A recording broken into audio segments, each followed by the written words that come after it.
Hello, this is Kate and welcome to the Ordinary Earth Song. I hope you're all well today. So I just got a new stand, so I'm quite excited, and it means I can now do face down without any problems, hopefully. So, no weird angles. Something was going on there. Anyway.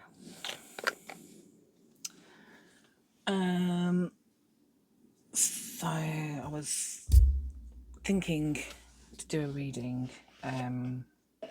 just because I got my new stand, I got quite excited. I don't know what, I am molting. So if it's, I've just cleaned this and it's just like still covered in stuff. No matter how much I clean it. I want to do a reading. Obviously, that's why we're here, right? I have lost the subject. So let's just see what happens. I'm going to do a general reading. Oh, no. No. Whilst I'm shuffling, I'm being told this one is about time. So I need to open something.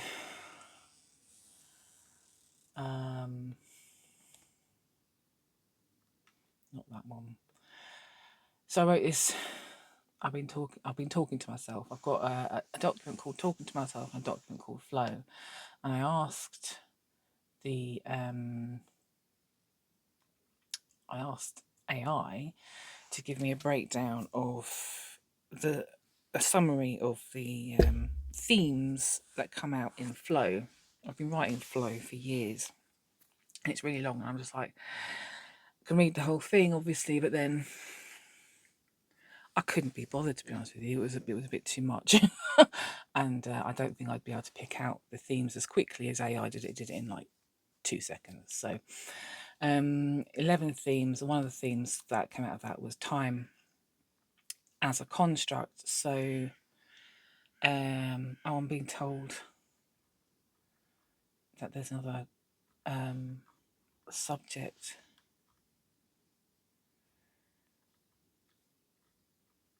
Paradox of existence. Both of them. Oh my gosh. Okay, I'm doing time as a construct and paradox as. Let's put them next to each other so I can see them. Okay, so time is a construct. Time as we know it. So this is the summary of the Flow document that I've been writing in just Flow. So it's channeled writing, if you like. Time as a construct. Time as we know it is a tool. It breaks the infinite into digestible pieces so that we can experience life incrementally. Without time, everything would be now, and the human mind would have no way to make sense of the vastness of existence.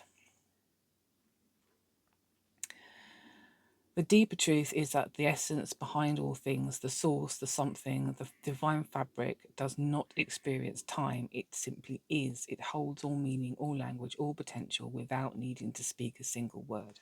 So time, the divine, doesn't exist, but it does for us because we are in human 3D form, and time works for us incrementally. So as you know, for us, it's linear. It kind of rolls. But we only ever experience the now moment, right? The paradox of existence. This is something, the source, existed before time and space. It knew all potential, yet was not aware of itself because there was nothing else to compare itself to. So it created duality, it created realities, it created beings who could forget their origin and rediscover it through experience. We are those beings. We are the way source becomes aware of itself, because it used itself to create its beings. So I think this is going to come out in the reading. I hope it does. I'm using the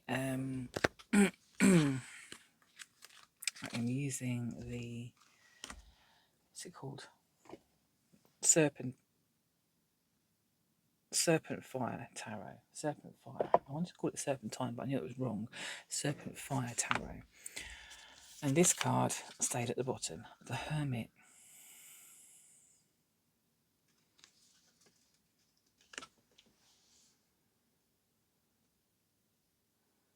The Hermit.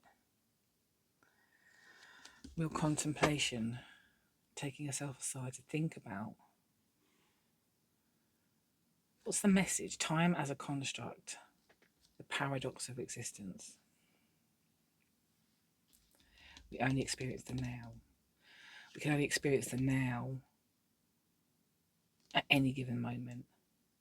Time is a series of memories, nows, and future desires. And we're constantly moving forward into the future desire, looping back to past experiences, things we don't want to experience, things we do want to experience again in the now. But we think about the future because we are constantly thinking about what we want to happen next, and then what we want to happen next is the easy thing, is the thing that we've experienced before, it's the thing that we know and understand, it's the thing that we know will work, it's the thing that we can rely on, it's the stability, it's the safety, it's the danger-free zone of doing the things we know work.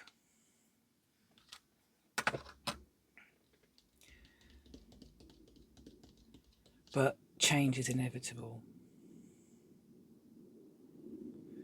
The paradox of existence. Source. Everything is everything. Looking back at itself. Looking back at itself all the time. Looking back at itself. Constantly there, constantly experiencing time, but now. Always now. Always now. In hermit mode, and it's being called hermit mode, we can become more familiar with the now. So if you ever read The Power of Now by Eckhart Tolle, or are familiar with the concept of that. I mean, I read it about, good grief, it's about 20 years ago now. Well, maybe I should read that again.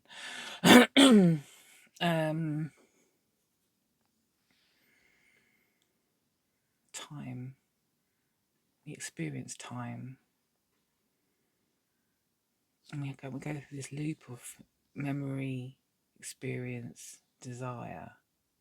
And we desire what we know works from the past.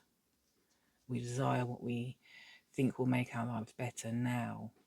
But we only ever experience what's happening now. The future desire isn't now. It's a want, it's a belief, it's a desire, it's a thing we want to create for ourselves in the future. There's something about bringing it back to now, bringing it back to now, bringing it back to now. And something about repeating the past. Something about the hermit is the mode in which we can allow ourselves to experience the now. But then we still need to be able to do life. We still need to life. We still need to life admin. We still need to experience. We still need to experience the creation of the next moment, the creation of now, the creation, because we are creating it all the time. We're creating it as we move forward. We're creating it as we think. We are creating it as we have intentions. We are creating it as we are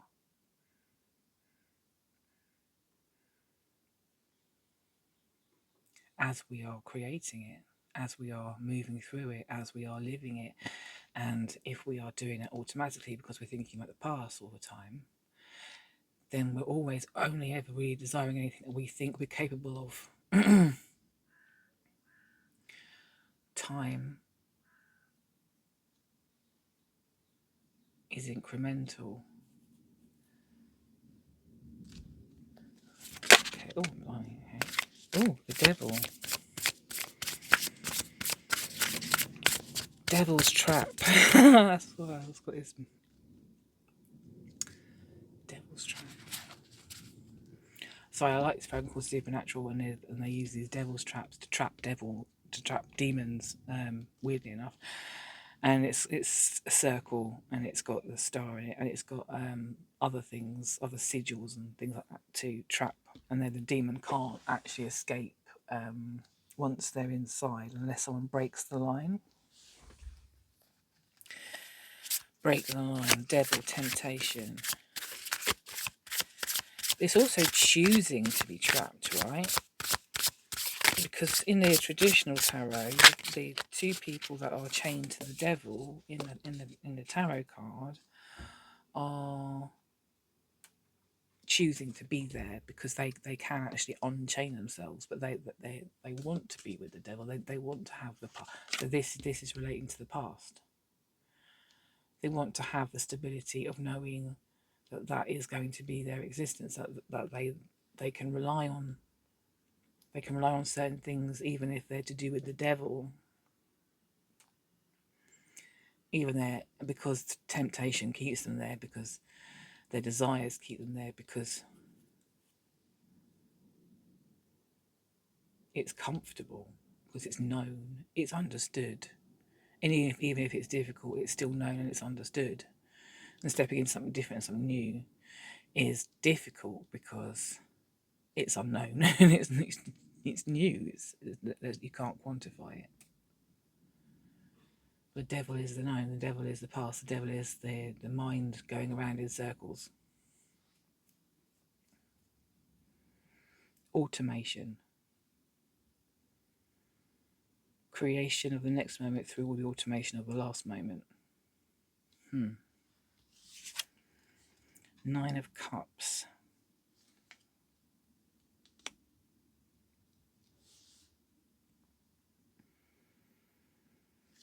See, it's got make a wish. I've got this, the genie, the genie in the bottle, the lamp. Make a wish. The nines are coming to things are coming to an end. But it's got a lamp there. Make a wish. What do you wish for? What's the wish for the future? Is it to repeat the past? Is it to remain in a trap? Is it to carry on as you are in automation? Is it to live the life of what humans should be?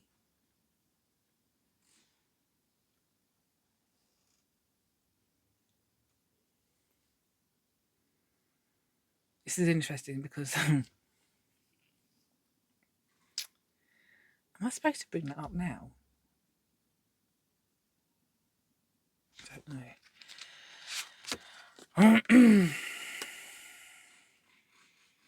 Oh. Two of Wands. Decisions. Make a decision. Make a choice.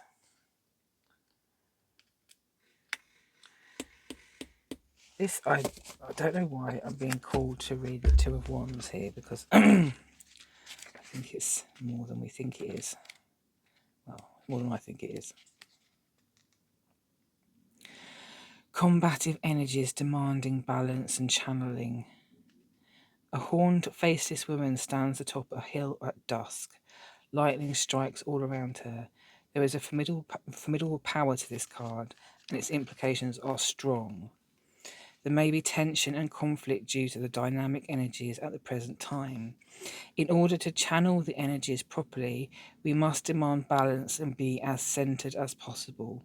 At this time, it is advised to not allow any forces, human or otherwise, to come and disturb this precious balance, lest conflict arise. Lest conflict arise. That's interesting. See this, I think this is relating back to this, but also conflict. Okay, so I had these thoughts last night, and I was watching a program, and it just occurred to me, and I do this. I go through, my mind just sort of wanders, and I start thinking about random stuff, and I was thinking about the nature of humanity, which, you know, is a usual subject, I guess, when you're watching a program, the nature of humanity. And I was thinking about the fact that we are very self-aware, and we're very aware of the fact that we consider ourselves to be warlike. We consider ourselves to be conflict-ridden, and because we are, right? Because we have been. And we are right now. We are very much conflicted, and we have a lot of war and trouble going on in the world, and we think that that is our nature. But last night I was like, I don't think it is. I don't think it is our actual nature. It's not our actual nature. It can't be, because we're all made of energy. We're all made of source. So why would our nature to be warlike? Why would our nature be to be combative? Why would it be to be, killy? Why would that be our nature? It wouldn't be. But we tell ourselves it is all the time. We put it in our stories, we put it in our books, we put it in our real life, we put it in the news, we put it everywhere. We accept it as who we are. We accept it as part of human nature. We accept it as part of the way we as humans function, because that's what we know. That's what we believe. That's what we've been like for thousands of years. And this, it kind of, I've just had Cain and Abel pop into my head. Cain and Abel, the first murder, the first time. So before that, and I know it's a story, it's a metaphor, and that's, all that stuff. But was there a point before? Was there a point in humanity, when humans existed, where we didn't kill each other, where we lived in harmony, where we lived in a construct where we could coexist? And the first instance of conflict, I want what they've got, or you can't treat me that way, or ego comes in, and then we react. And rather than being able to come to some sort of agreement or compromise, there was, you're wrong, I'm right. The first instance of you're wrong, I'm right. And ever since that point, we've been telling ourselves as human beings that that's what we need to do, that that's who we are, we need validation. We need to be told that we are right, that they are wrong, and that if they are wrong, I need to tell them that they are wrong. I need them to know that they are wrong. Because according to me, what they've said isn't true, or I want what they've got, or it's just this whole story we've told ourselves over and over and over and over and over and over and over again. It's become so embedded in our identity that we are very self-aware of the fact that if alien creatures came down from space in peace, we would probably shoot them dead. You know, it's that kind of thing. It's that we just know, because we've told ourselves that story. We've told ourselves stories about AI, and we're still telling ourselves stories about AI and how it could potentially take over the world. We're still creating AI. I mean, it's. And I'm not saying we shouldn't, because at the moment using AI is great, because you can stick a document in it and it can give you summaries. I can't see at the moment how it's going to take over anything, but I mean, who knows? There's just something about this. The stories we tell ourselves become our truth and become the thing that we keep creating. This is the time loop. The stories we tell ourselves from our past are the things we bring into the future.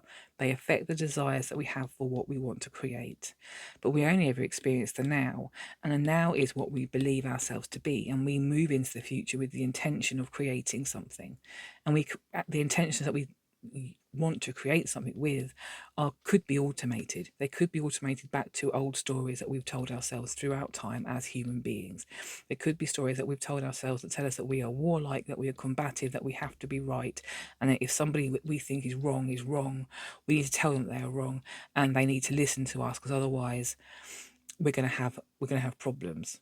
It's kind of like, that's who we think we are, but we're not. We don't have to be that way, because we can choose otherwise. We can choose differently. If we just became slightly more aware, just even slightly more aware of what we're doing and why we're doing it, and rather than choose automation, we choose awareness, and we choose a decision process that is critical thinking, and that is discernment, and that is some form of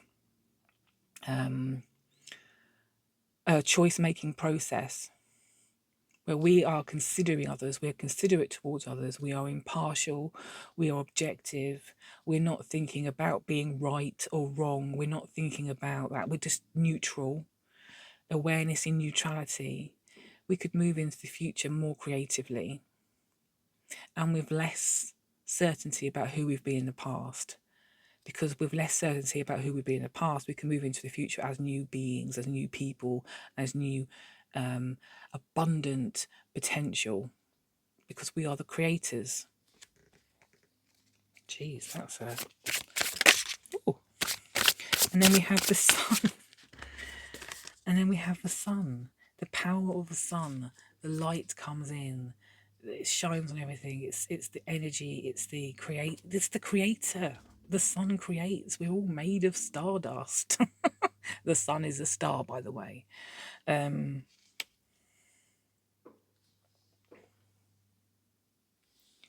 quite like the fact that that's shining a light on there. That's cool.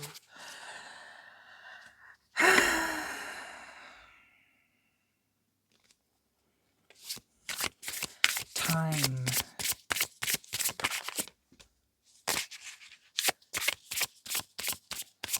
Source existed before time and space, existed after time and space, and will exist again always. Tower. Change moment, huge change moment.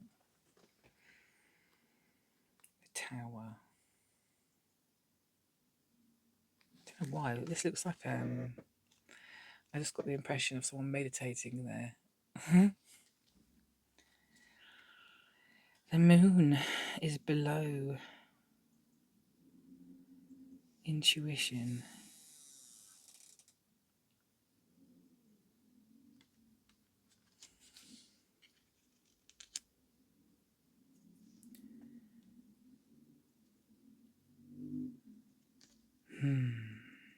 Okay, let's clarify.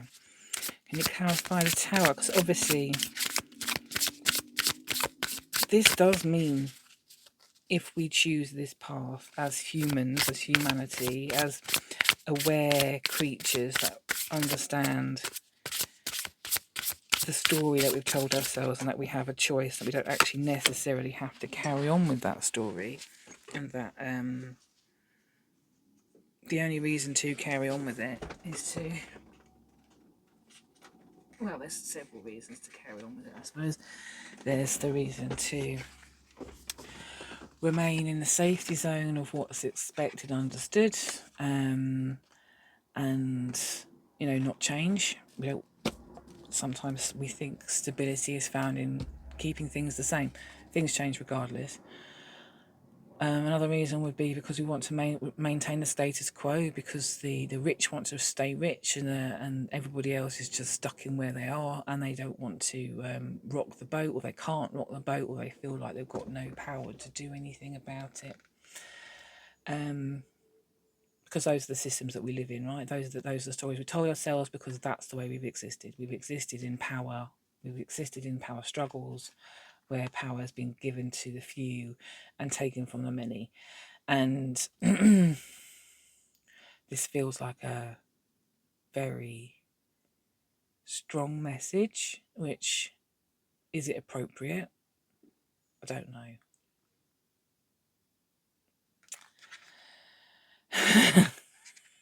I just fell on the floor. Temperance. Okay. We need to temper it. We need to. There's a gentle approach.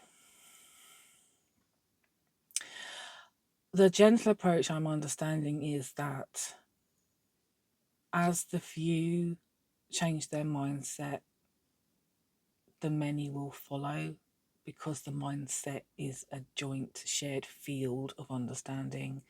So the few who have the mindset can very gently just live that way, and others will see and observe.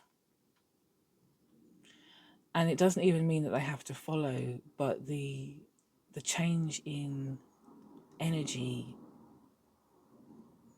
stimulates changes in other people regardless. I'm being given the impression of it's like a butterfly effect, but it's also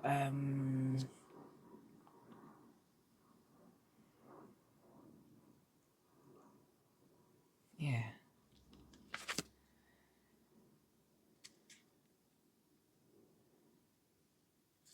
I'm being told to read that card as well. Seven of Pentacles.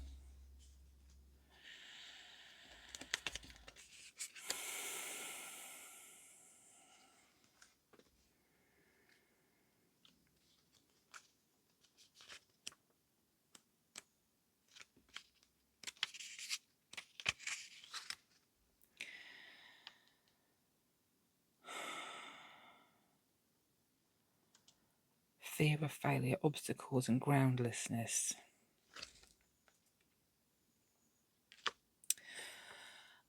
Accompanied by Saturn and the constellation of Taurus, a woman falls into an abyss. We have fallen prey to our doubts and fears. The old ways of dealing with things no longer work.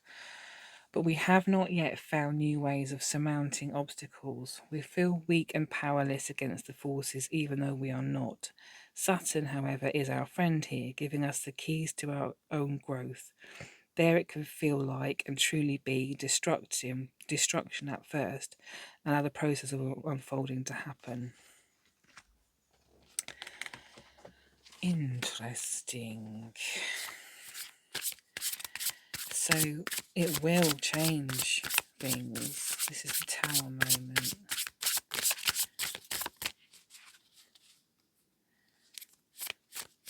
Not everyone's going to like it, because it will shift humanity's understanding of itself. Well, some of humanity's understanding of itself, because not everyone will. It's not going to be immediate. It's going to be. It will take time and generations probably for it to fully embed, and then actually have an effect over time. Because you're going to have people that are holding on to old ways, old beliefs, and that's fine. It's because they're difficult to let go of. They are hard, because especially when they are providing the automated living and the way of being safe and secure, and you understand the world around you, and you can feel confident in yourself and confident in your place, and etc. etc. It's what some people just wouldn't want to explore other options, because why would they?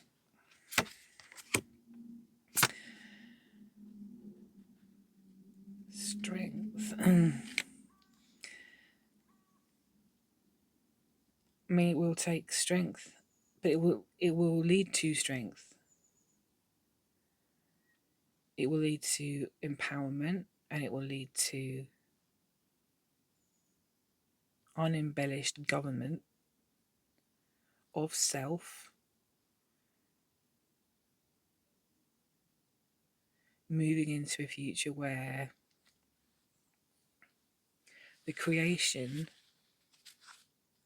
of who we are as a species and as a people is not based on old stories and old understanding of who we've been, and is more based on the potential of who we can become.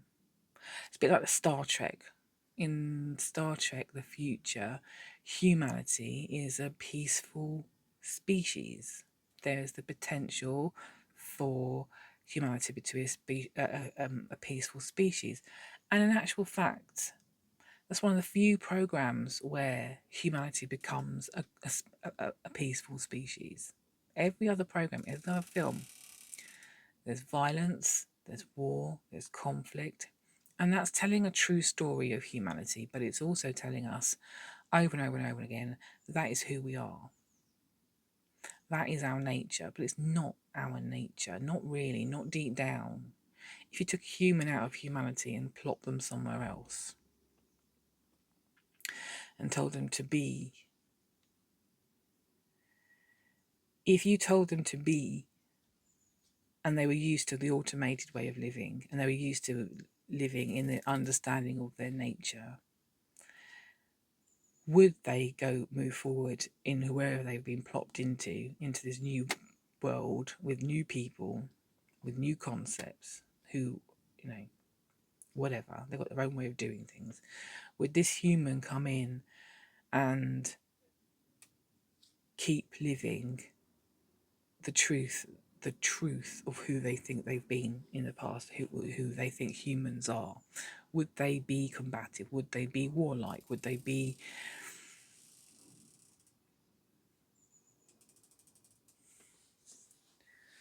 It's an interesting question, which obviously we won't ever have the answer to. But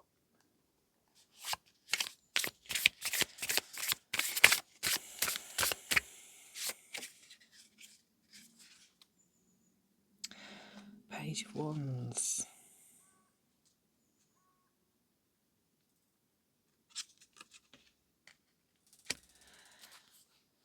Feels like a celebration. It feels like bonfire night. I don't know if you all know what bonfire night is. But in the UK, it's where we celebrate the fact that someone tried to blow up Parliament and failed and then was burned at the stake. And it's a strange celebration.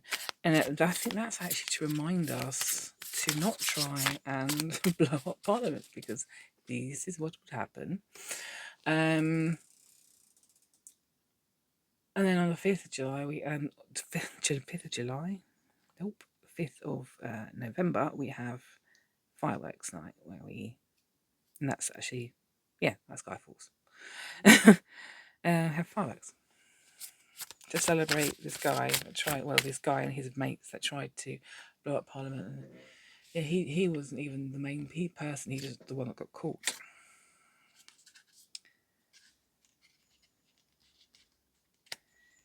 Giving birth, 10 of Cups, carrying life, nurturing the self, nurturing the potential, nurturing the future, allowing the future to come in with a new possibility, a new story. I think we're doing that now. Because in the past, this is about time, in the past, not even 40 years ago, 30 years ago, maybe, we all lived in little corners of the world. We all lived in separate little societies, and we all functioned in communities, right? There wasn't much ability to reach out beyond who we encountered at school or work, or whatever other communities we were a part of. So we were quite secular. We stayed within those boundaries. So we lived within the stories that those communities told themselves. Now we live in a world community where we are connected, where we can see, where we can share, where we can observe, and we're aware of things that are happening. I mean, obviously we had the news back then. So we knew what was happening in the world when we were told about the certain things that we were told about. We were more aware of stuff that's happening anyway. There's something about this. It's like the walls have been lifted, and the communities that we can be part of now are broader, and they can be far-reaching.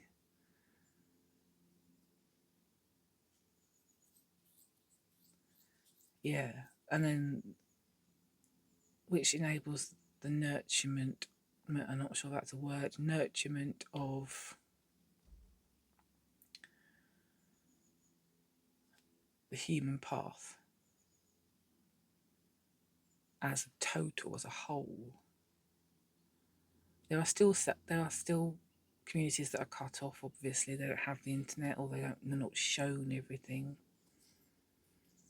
They're not allowed to see everything. I'm not even sure we see everything. Maybe because I mean, in the UK, I don't think we've got. I think we can see most things as we told them. 9 of Wands, 10 of Swords.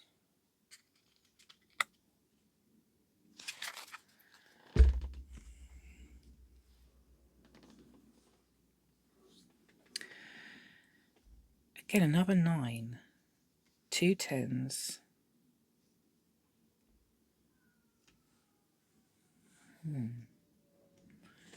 10 10.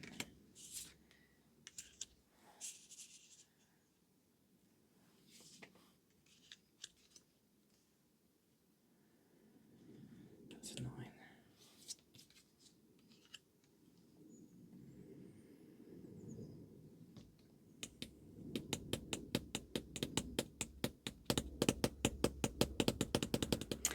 This feels like confusion. It feels like, because we've got the snakes coming in as well. And this is, but 10s are the end, or end, start a new beginning. This is an end, start a new beginning. This is nurturement. This is nurturing. This is bringing life into the future. This is coming in from confusion. That's what it feels like to me. Coming in from confusion. It's coming in from a maze of. It's been hard work to get here. There's been temptation along the way. It's coming to an end. It's coming to an end, which gives an opportunity for a new beginning, which is the Tower moment, a new beginning. We're told there's going to be a new beginning. We've been coming to an end here. We've got 9s. We're looking back at ourselves. Look at this. They're looking back at themselves. They're reflecting each other. This is the self looking back at the self, seeing the self. We can do this because this is us. We can look back at ourselves. We can do that in reflection, in hermit mode. We can see objectively, neutrally, impartially. We can choose the future that we want to move into.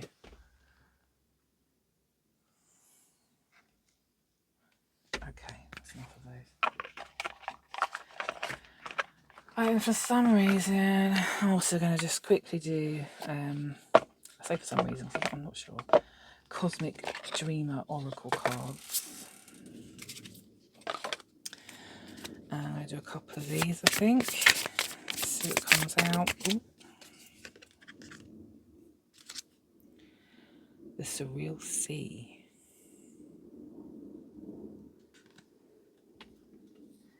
I've got the words rising up, pushing up,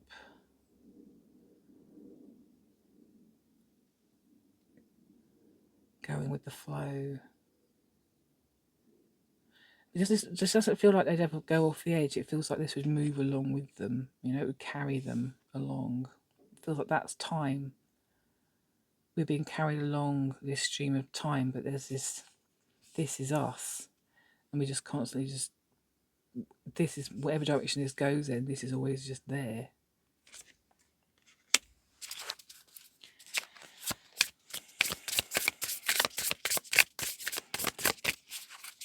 Is there anything else to say about that?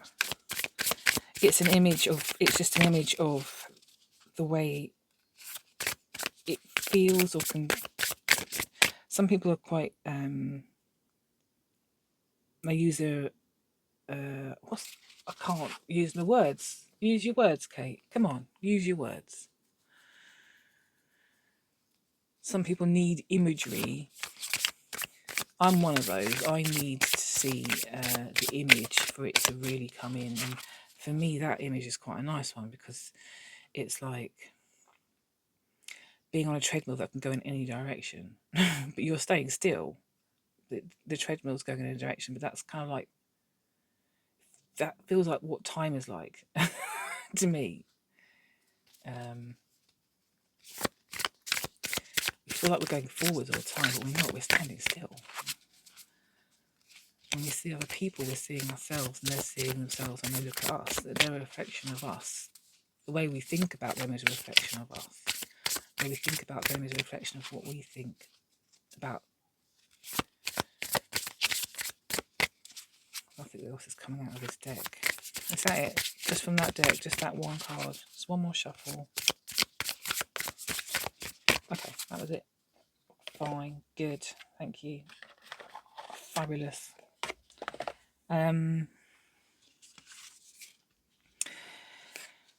So yeah, time as a construct.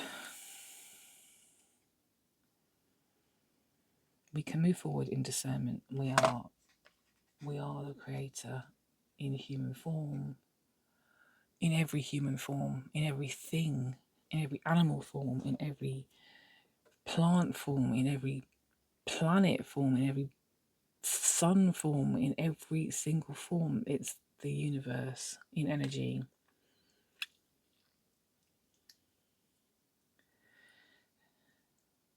Someone was saying the other day that a proton, which is in every single one of us, like, think about how many protons are in your body, right? I can't even imagine the number in your body. One proton has the same energy as all the other protons in the rest of the universe, right? Get that into your head. One proton has the same amount of energy inside it that all the protons in the universe have in it combined. This is the hologram. If you think about a hologram, one of those images where it's a 2D image, but when you move it, it shifts and moves. Now, every single part of that image holds the entire image in it. So if you were to cut it up into a billion little pieces and then look at that little piece, you would see the whole picture of the hologram in that one piece. This is it. We are one of those little pieces of the hologram. We hold the entire picture inside us. And not only do we hold it inside us, we hold it inside us billions and billions and billions and billions and billions of times over. This is the energy of the universe. It's mainly space. It's mainly energy. And this is what we are creating with constantly. We are creating with intention. We are creating with discernment. We are creating with belief. We are creating with everything that we draw forward and we know about ourselves and we tell ourselves over and over and over again. This is the narrative of who we are. This is who we're going to become.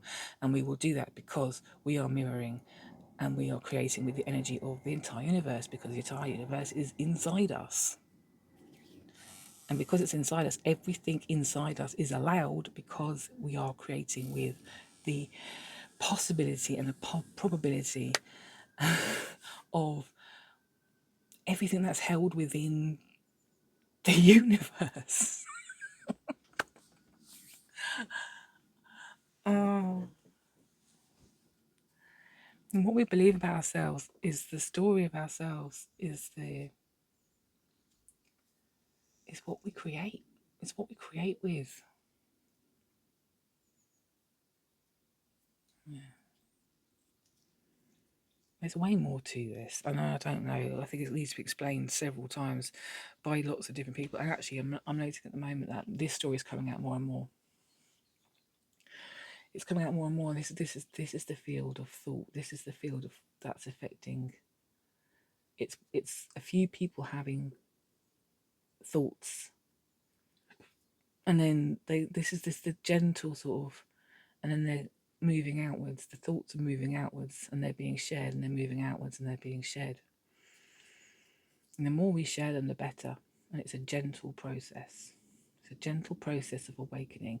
And the more people that start realizing reality isn't quite what we thought it was, that humans aren't quite what we thought they were, that we don't have to keep telling ourselves these stories, that we can tell new stories. We can use our imaginations, we can tell new stories, and we can be different in a new abundant, in a new thrilling, exciting, happy, joyous way. I think it's possible. I think it's possible for people to bring that to themselves. Because we can. We're creating it all the time anyway. We just need to know that's what we're doing. Anyway, I might go on about that for hours. I don't think that's something that anyone would enjoy. So